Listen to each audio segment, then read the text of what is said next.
Hey everyone, and welcome back for another deep dive.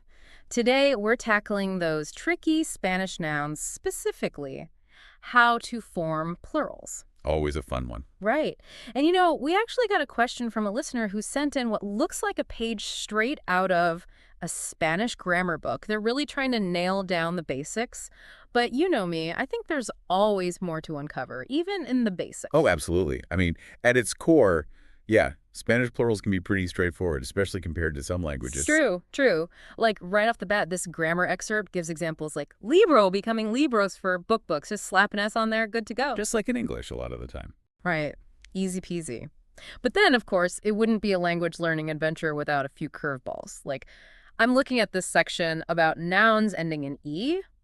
Sometimes they add an S, sometimes it's S, like with this example, ruby, for ruby becoming rubies. So how's a learner supposed to keep track of when to use which? Yeah, and you know what? Sadly, this particular excerpt doesn't quite give us all the answers on that front.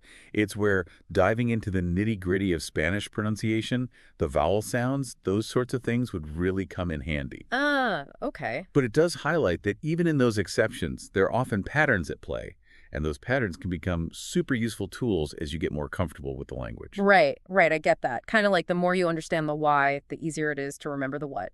Okay, well, while we're talking patterns, how about this example? Menu, menus.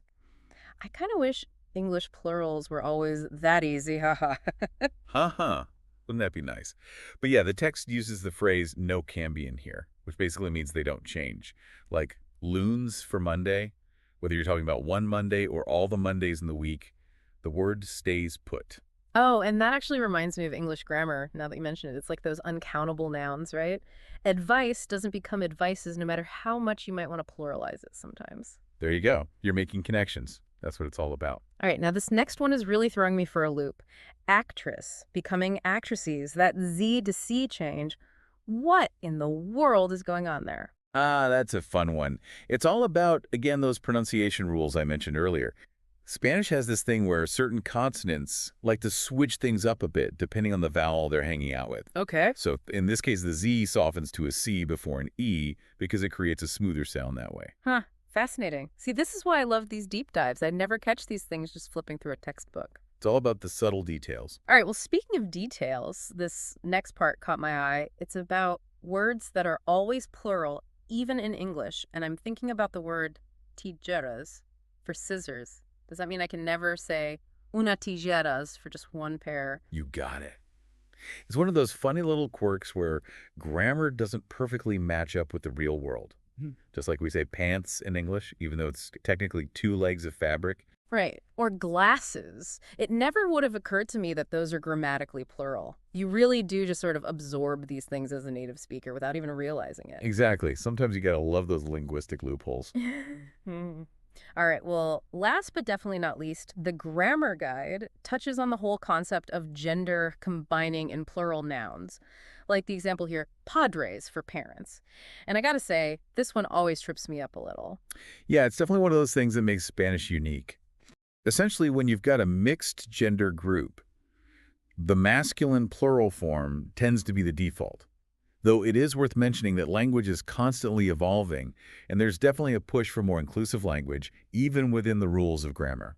That's really interesting. It makes me think about how English is moving away from terms like fireman and opting for the more inclusive firefighter. Exactly. It's about reflecting the diversity of the world around us, even in the words we use. Love that. So, to recap, we've got our basic add an S rule for plurals, then those tricky nouns ending in E that like to keep us on our toes, and let's not forget those words that are always plural, and then, of course, that extra layer of complexity with gender and plurals. And you know what's really fascinating? We've been laser focused on nouns this whole time. Yeah. But what happens to the adjectives that describe those nouns? Do they play by the same plural rules? Do they have their own exceptions? That's something I think would be really interesting to explore. Ooh, now that is a fantastic question. You've given us all something to think about. See, there's always more to learn. As we dive deeper into the intricacies of Spanish, one thing becomes clear. It's a language that constantly keeps us on our toes.